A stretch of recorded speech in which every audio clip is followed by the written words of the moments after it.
AITA for telling at my sister she got what she deserved after our older brother beat and choked her. Trigger warning. Title should explain the throwaway account, but I need to know if AITA or not. The title sounds bad, but here is the context.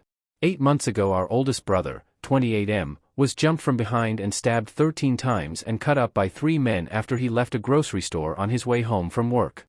He nearly didn't make it and spent 4 months in and out the hospital. They stole his phone, wallet, everything he had on him and took the car as well. Skipping all the legal stuff, so far only one of the men responsible has been caught when he tried to pawn some of my brother's things. After my brother got discharged from the hospital, he moved back in with our parents. All 3 of us kids are living with our parents at the moment. My sister is 20F, I'm 21M, and obviously my brother 28M. Due to what happened, my brother developed PTSD and has been diagnosed with PTSD. It was so bad that he couldn't allow anyone to walk behind him at all, he didn't even want to leave the house.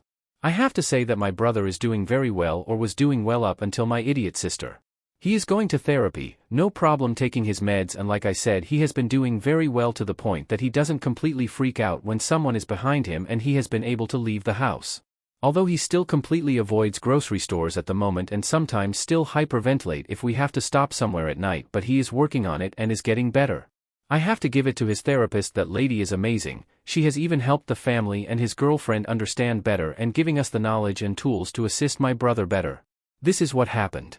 A little more than a week ago my brother came home around 8 p.m. after visiting his girlfriend, my idiot sister. Though it would be a good idea to hide behind the front door in the dark and jump on my brother from behind when he entered the house. I didn't witness everything and I have pieced everything together from what I did see and what I was told. My brother freaked out and slammed my sister against the wall, choking her, and punched her repeatedly. I don't know how many times he punched her, but my sister has a broken nose, busted eye socket, swollen face, and some brushed ribs. All we hear that night was screaming and me and our dad running downstairs seeing my brother having my sister against the wall choking her. I only saw 2 punches out of all the punches. It took me and my dad to restrain my brother and get him to calm down.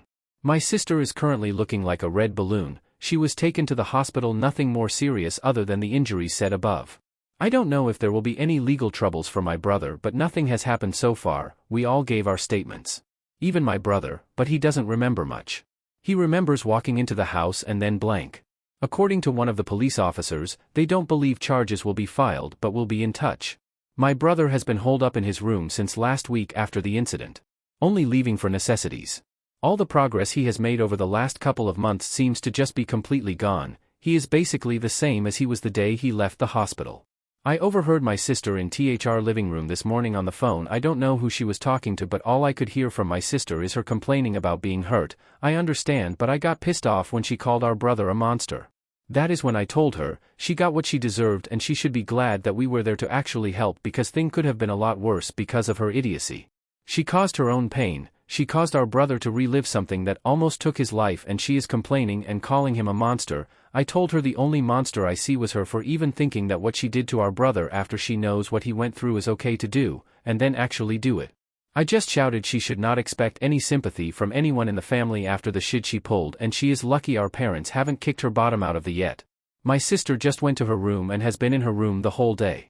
I can occasionally hear crying through the wall between our rooms. My parents are pissed at me and called me an a-hole for blowing up on my sister. They already had the conversation with her and I should have stayed out of it. My sister was just blowing off steam with one of her friends over what happened and I had no right to say anything I did to her. Edit. Before someone calls my brother abusive again. Before all this happened he was a kind, caring person, always a smile on his face, that has never gotten in a physical fight before outside of a boxing ring. I'm not asking on my brother's actions by mine, but as you want to weigh in on my brother's actions, please ask yourself this question first. You get attacked by 3 men, stabbed 13 times, cut up and beat from behind, and then have someone jump on you from behind not even a year later, and see how you would react in that situation. I don't know what went through his head at that moment, but I can tell you it wasn't "who my sister is jumping one" as a fugging joke. It was something like, "I'm getting attacked again. I have to protect myself.